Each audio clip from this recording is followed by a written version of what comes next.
Bonjour tout le monde, c'était Telandou Bayaka comme d'habitude. Merci à vous pour la confiance. Merci à tous ceux qui s'abonnent sur ma page Mouyaka TV sur YouTube. Je sais que c'est tellement compliqué pour beaucoup de gens de me retrouver sur une Mouyaka TV via le lien. Ce soir, je suis très contente de vous présenter un nouveau plat. Donc ce soir, je vais cuisiner pour vous et moi, je vais les goûter à votre place. Les chenilles, autrement appelées binzo. Donc comme je vous ai toujours dit, moi à la cuisine c'est la gaieté, moi à la cuisine c'est la bonne humeur. Je suis toujours accompagnée de mon petit verre de vin. Retrouvons-nous tout à l'heure pour la suite des événements. J'ai essayé un peu d'avancer dans cette recette parce que si on voit très bien quand on achète des binzo, il y a beaucoup plus de saleté. Alors si j'aurais dû commencer vraiment bien au départ, ça allait nous prendre beaucoup plus de temps. Donc j'ai quand même pas mal avancé dans cette recette. Donc ici j'ai déjà fait le tri dans binzo nabiso pour enlever tout ce qui ne va pas. Donc ceci va se retrouver à la poubelle. Maintenant, après avoir fait le tri, nous retrouvons nos binzo sous cette forme-ci. Après ceci, nous allons maintenant passer à l'étape de la préparation de notre binzo. Pour cuire nos binzo, comme on appelle les chenilles, nous aurons besoin de ceci. Je tenais à vous montrer les condiments avant que je puisse les couper. Donc, j'ai un mixage du poivron jaune avec du vert. J'ai besoin de 3 gros oignons. Ici, j'ai besoin de 4 tomates fraîches. Nous avons une gousse d'ail et à ceci, nous allons rajouter 2 cubes Maggi. Pour tout ce qui est sel, je vous ai toujours dit que j'aime pas trop saler la nourriture. Ça serait mieux après la cuisson que chaque personne puisse saler à sa convenance. Donc nous allons nous retrouver tout de suite. Pour commencer notre recette, j'ai ici notre casserole. Dans cette casserole-ci, nous viendrons mettre le sel. Pourquoi? Parce que les binzo n'ont pas de goût.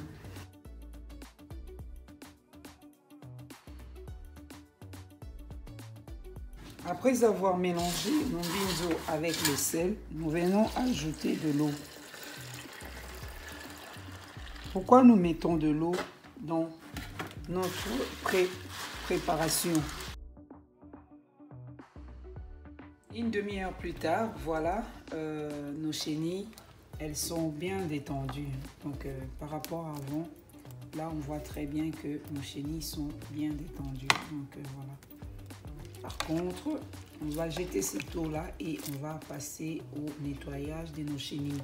N'oubliez pas que c'est très important de bien laver nos chenilles parce que si vous pouvez bien le constater, vous voyez bien la coloration de l'eau. L'eau, elle est vraiment très sale. Arrivé à la fin du nettoyage de nos chenilles, comme vous pouvez le constater si vous regardez. Voilà. Là, nous sommes à la fin. On a bien nettoyé au moins 4 à 5 fois pour enlever tout le sable qui était dans les chenilles. Là, quand je passe mes mains, je ne sens pas le sable. Donc, les chenilles sont bien nettoyées. Et quand on regarde l'eau aussi, on voit que l'eau est beaucoup plus claire que celui d'habitude. Donc, c'est normal que l'eau reste légèrement colorée parce que les chenilles ont une coloration.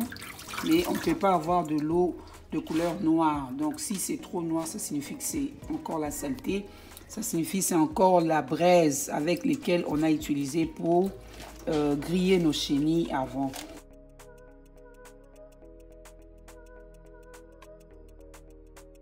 Là, nous avons mis notre poêle sur le feu. Nous viendrons ajouter de l'huile. Pour cette recette, ceci c'est de l'huile de tournesol au fait. J'ai juste perdu l'étiquette, donc j'ai mis un peu d'huile de tournesol. Je n'attends pas que ça soit chaud parce que la poêle elle est déjà chaude. Et puis je viens ajouter mes oignons. Ajouter à nos oignons, nous venons mettre ce que j'avais appelé un mixage du poivron jaune et du poivron vert. Nous allons cuire nos légumes. Après avoir cuit nos oignons et nos poivrons, nous venons rajouter à ceci nos tomates fraîches.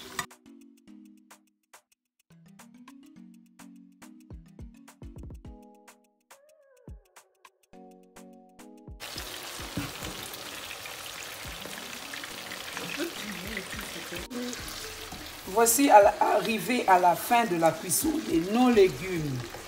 les oignons, le poivron jaune, le poivron vert, nos tomates. Quand on regarde comment ça donne.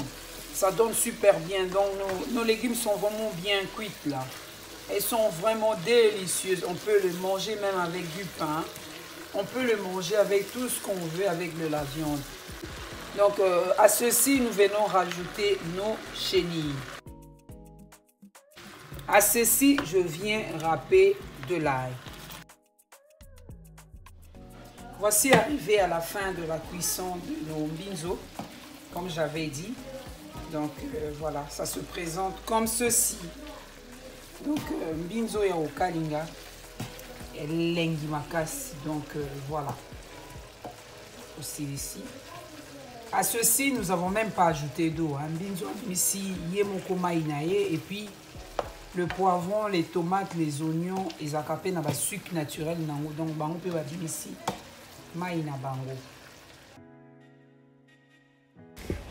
Voici arrivé à la fin de notre recette. Comme je vous avais présenté au début, notre plat principal c'était les chenilles qu'on appelle chez nous les mbinzo. Accompagné de ceci, les oignons, du poivron vert et du poivron jaune et des tomates fraîches. Bon appétit à vous. Merci de continuer à me suivre sur ma page Facebook dans Tété Landu Bayaka. Et merci à vous de venir liker ma page Tété Mouyaka. Et un grand merci à vous autres qui êtes venus me visiter sur ma page YouTube dans Mouyaka TV. À ceci, vous pouvez le manger avec des bananes plantains. Vous pouvez manger avec la chikwang comme présenté sur ce plat avec un petit morceau de makayabu. Et vous pouvez aussi manger avec des lignames. Malheureusement, je n'ai jamais essayé avec le riz. Pour les gens qui n'aiment pas la chikwang, vous pouvez manger aussi avec du riz et le foufou. Bon appétit à vous et nous nous retrouverons pour de prochaines expériences.